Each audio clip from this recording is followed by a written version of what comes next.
Buenas tardes, mi nombre es Ricardo Lepi Soto. Yo soy tutor de la Universidad Estatal a Distancia en la Cátedra de Registros de Salud.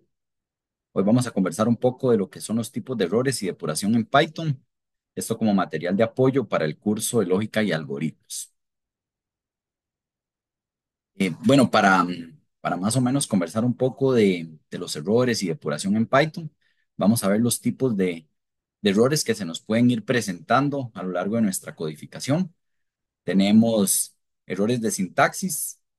Eh, Algunos de estos errores se dan por el uso incorrecto de comillas o de paréntesis, la falta de los dos puntos a la hora de hacer una declaración, el mal uso de una palabra reservada. Acá, por ejemplo, podemos ver este print que nos faltaron las dos comillas al cerrar. Esto es un error claro de sintaxis y es súper común que nos suceda. También otro ejemplo puede ser cuando estamos declarando un if, que si ponemos if, la condición, if x es mayor a 10, no ponemos los dos puntos, eso es un error de sintaxis también. Están los errores de ejecución, que son cuando se da, por ejemplo, una división entre cero, o cuando se hace un acceso a un índice fuera del rango en una lista, o una conversión a un tipo de datos equivocado. Acá, por ejemplo, igual tenemos un ejemplo. eh, Tenemos número en donde estamos haciendo una conversión a un entero, pero esto es un texto, entonces esto va a dar un error de ejecución porque no se puede pasar. O por ejemplo, también si tenemos una lista con tres valores y queremos acceder al índice 5 de la lista en donde no existe, eso también va a mostrarnos un error de ejecución en Python. Están los errores lógicos, como por ejemplo el uso incorrecto de operadores, llámese más, menos, multiplicación, división, o un bucle infinito debido a una condición incorrecta. Por ejemplo, acá lo podemos ver. Esto es un error en la lógica del procedimiento, de la función, más bien, perdón, en donde la función se llama suma a más b, pero está retornando una resta. Esto no nos va a dar un error en Python como tal, de ejecución ni de nada de eso, pero el cálculo va a ser incorrecto. Entonces, el resultado va a ser erróneo porque no está haciendo la suma, más bien está haciendo una resta. Este tipo de errores son de errores lógicos. Esos son errores a la hora de hacer el análisis o a la hora de hacer la codificación.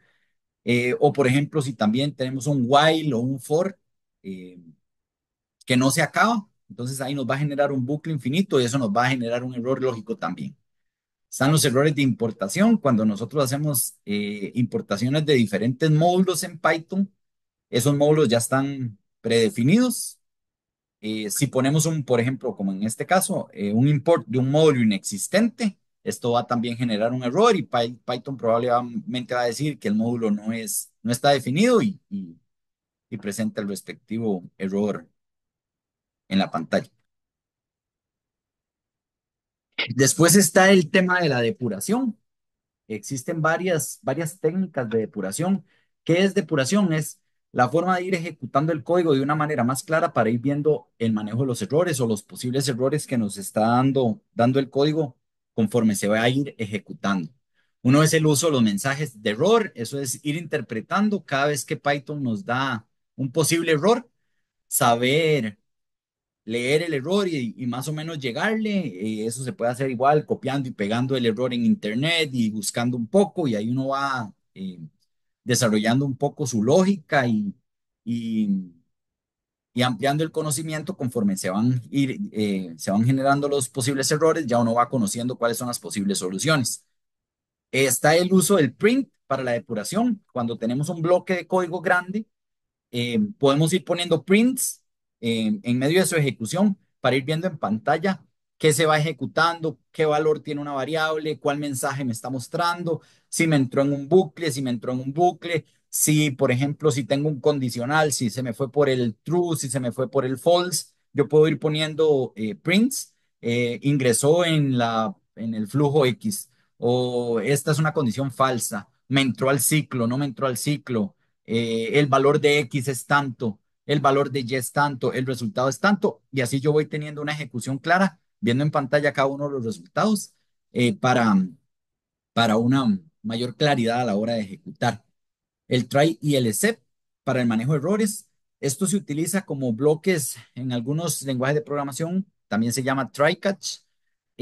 Esto es ejecutar bloques, esto es para manejar errores, en donde yo intento hacer un bloque de código y abajo tengo un bloque de excepciones. Entonces, por ejemplo, si yo estoy queriendo hacer una división y en algún momento esa división es una división entre cero, yo puedo poner un bloque de código y debajo una excepción en donde si me pasa algún error, él se me va a la parte del manejo de errores y según la excepción que yo tenga, me va mostrando los errores que se están presentando. Eso lo podemos ver un poco más en la práctica ahorita en Python. Y el uso del depurador es, ahorita lo vemos, lo que son el debugueo, como se llama en programación, utilizando breakpoints o puntos de quiebre para ir viendo cada ejecución que va haciendo el programa, que ahorita lo vemos también a razón de un método práctico. Antes de ver las conclusiones, quiero enseñarles, por ejemplo, como lo estamos viendo, bueno, primero vamos a ver, de hacer esto, como les decía, y como vimos ahora en la presentación, si yo tengo un print y yo quiero hacer un hola mundo, hasta el mismo Python me muestra que tienen que ser dos comillas, pero algunas veces puede que a uno como programación se le va. Igual él marca que hay un error, pero si yo esto lo compilo, me tira un error. Entonces, como lo podemos ver acá, es un error de sintaxis y ahí él dice que me hace falta el string literal que no está terminado. Donde yo lo abrí, no está terminado. Entonces, el ir conociendo este tipo de errores, el ir investigando sobre este tipo de errores, hacen que uno ya le llegue más fácil a la solución. Al principio puede ser un poco más complejo, pero esta es una de las formas donde uno va ampliando su conocimiento con los errores que se han ido presentando. El otro que estábamos viendo, que obviamente es un error de lógica, si yo tengo una función que se llama sumar, yo recibo A, B y yo a esto le pongo, por ejemplo, no le voy a poner los dos puntos y yo le pongo return A más B, esto está bien, yo aquí voy a ejecutar y ahí me dicen otro error de sintaxis que faltan los dos puntos. Entonces ya yo sé que yo pongo esto y eso me corregiría. Ahora, esta función está bien. Si yo esto le pongo sumar con 3,5,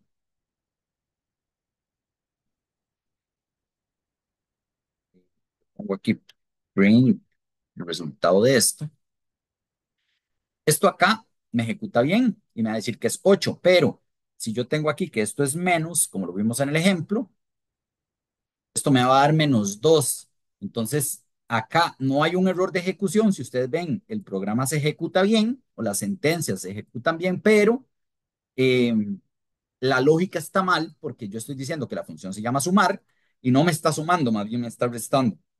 Entonces, como ustedes pueden ver, acá esto no es un error a nivel de Python, es un error a nivel de lógica y estos son los que hay que prestar más cuidado porque es donde tenemos que analizar nuestro bloque de código para determinar si la lógica de la solución es la adecuada según la necesidad que se nos está presentando.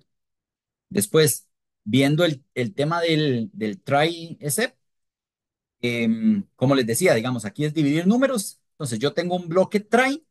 Aquí yo meto toda mi lógica que yo voy a hacer.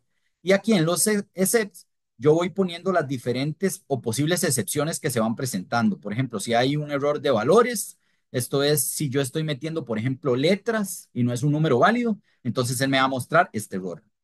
Si yo estoy haciendo una división por cero, él me va a mostrar este error. Y si no, cualquier otra cosa, él me muestra el resultado bien de la división que yo necesito hacer. Entonces, si nosotros ejecutamos esto, aquí me dice el primer número, por ejemplo, si yo pongo 10 y me dice el segundo número, si yo pongo cero, él va a venir aquí donde él intenta hacer esta operación, que es una división, y da un error porque no se puede hacer una división entre cero. Él se va a venir al bloque de las excepciones y va a buscar si hay alguna de división por cero y muestra el error que aquí se pinta. Entonces, si yo le doy a esto enter, él aquí me dice error, no se puede dividir por cero, que es exactamente este error de acá. Entonces, si ustedes ven ahí, hace la ejecución o intenta hacer la ejecución de esto, al recibir un error, se va por esta excepción y muestra el mensaje de error. Si por el contrario, yo estoy y aquí me dicen ingresa el primer número y yo le pongo una A, aquí donde yo le doy enter, él inmediatamente, al intentar hacer esta conversión, que estamos haciendo una conversión a un flotante, y si esto es un texto, él me va a decir, debe introducir un número válido, porque ya no es un número válido y la ejecución se acaba. Y si por el contrario, todo está bien, si yo aquí pongo 10 y aquí yo pongo 2, él me va a decir el resultado de la división es 5 y se acaba la ejecución del programa. Entonces, más o menos para que ustedes vean que esto también sirve para ir depurando nuestra programación, para no estar mostrando errores innecesariamente y ya hay excepciones definidas para, para la ejecución de nuestro código. Y es muchísimo más fácil darle un seguimiento o entender por qué es que se nos está cayendo o por qué es que se nos está presentando algún tipo de error a la hora de ejecutar nuestras funciones o nuestro código en general. Eso es la parte del try catch o try except en Python. Y después está la otra parte que es depurar. Para depurar PyCharm, que es el que ahorita el IDE que yo estoy utilizando en este momento, utiliza breakpoints o puntos de quiebre. ¿Qué quiere decir un punto de quiebre? Son puntos donde yo detengo la ejecución del código. Por ejemplo, si ustedes ven aquí, yo tengo esta función, calcular promedio. Esta función a mí me hace un ciclo for. Acordémonos que el ciclo for es un ciclo que empieza y se repite y se repite y se repite y se repite y se repite hasta que se cumpla una condición. En este caso, nosotros tenemos una lista de números. Entonces dice que mientras el número exista en la lista de números, entonces si yo tengo 5 números en mi lista, el for va a ir ejecutándose hasta llegar al último registro y se acaba la ejecución. Entonces, si yo quiero saber cómo se va comportando un número, cuál es el resultado de suma, yo puedo poner un breakpoint acá. ¿Qué es un breakpoint? Un punto de quiebre, que es estos puntos rojos. Yo puedo poner los que yo quiera durante la ejecución de mi programa, digamos. Eh, Ahorita con uno basta.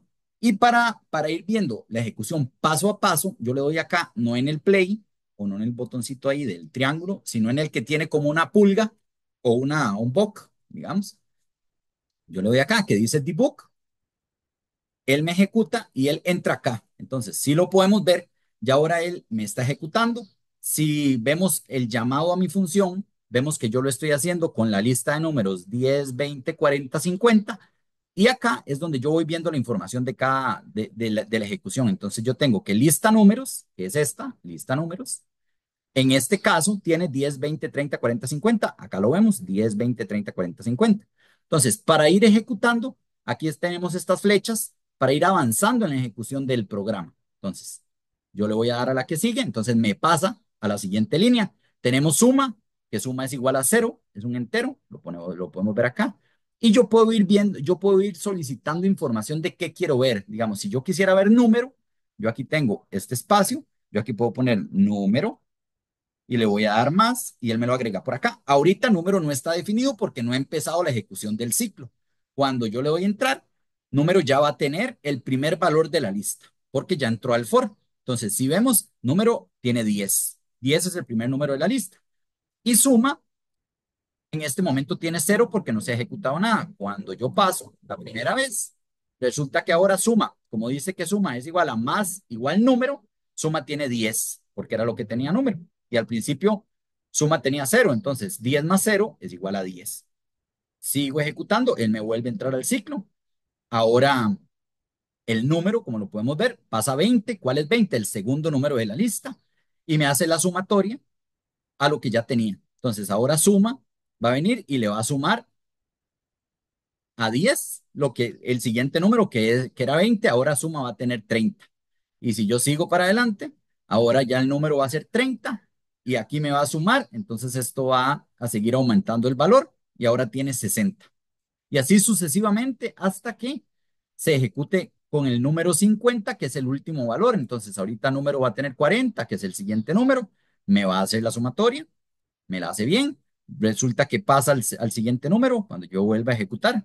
Aquí está en 50, seguimos viendo suma, ya se terminó la ejecución porque ya llegué al 50, ya no hay más datos, entonces se sale y ahora viene y resulta que aquí En promedio me hace la, eh, la operación que yo estoy poniendo acá y me retorna promedio. Entonces, si yo quiero ver promedio, me dice que promedio tiene 150 y me retorna promedio. Y se acabó. Él me muestra aquí los números. El número es 10, el número es 20, porque aquí yo le puse un print para que me vaya mostrando cuál era cada uno de los números. Y al final me dice el promedio es 150. Pero resulta que esta ejecución está bien hecha, pero la lógica está mal porque hay un error. El promedio, acordémonos que el promedio se saca haciendo la suma dividido entre la cantidad de números. Entonces, cuando yo veo que el promedio es 150 y yo ya entendí cómo se va comportando este for, que cada tiro me va sumando, me va sumando, me va sumando, yo me doy cuenta que en este promedio hay un error porque me está diciendo que el promedio es igual a la suma y no, realmente el promedio tiene que ser igual a la suma dividido entre la cantidad de registros que tenga la lista. Entonces, ahora que yo lo tengo así, yo vuelvo a ejecutar y ahora sí, vamos a ir viendo, donde otra vez empieza ahí a ejecutar, ejecutar, ejecutar, suma 150 y resulta que ahora se mete promedio, pero el promedio ya ahora sí me calcula el valor de lo que me debería de dar. Si yo quisiera ver cuánto es el len de lista, yo puedo venir y poner aquí el len de lista y el len de lista resulta que es 5. 1, 2, 3, 4, 5, ajá. El end de lista es 5. Acá yo lo puedo ver. El end de lista es 5. Y ahora sí, entonces yo entiendo que suma tiene 150 dividido entre 5 es igual a 30 y esto es lo que me da el promedio. Entonces ya ahora yo sí puedo validar que el resultado de mi función o de mi promedio es el correcto. Eso es parte del debugueo.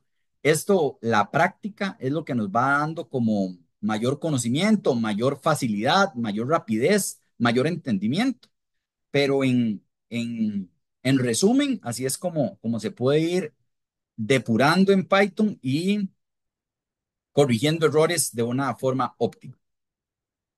Ahora volviendo a la presentación, dentro de las conclusiones, siempre es importante varias cosas en Python. Bueno, como lo vimos en las presentaciones anteriores, en las videotutorías anteriores, siempre es bueno hacer modularidad en nuestra programación, separar por medio de funciones para poder realizar pruebas en módulos pequeñitos y no en solo un código, porque es mucho más extenso y mucho más complejo realizar pruebas extensas para validar que cada una de las funciones ejecutan lo que deben de ejecutar. Muchas veces el que a mí no me devuelva un error la ejecución no quiere decir que el resultado sea el correcto.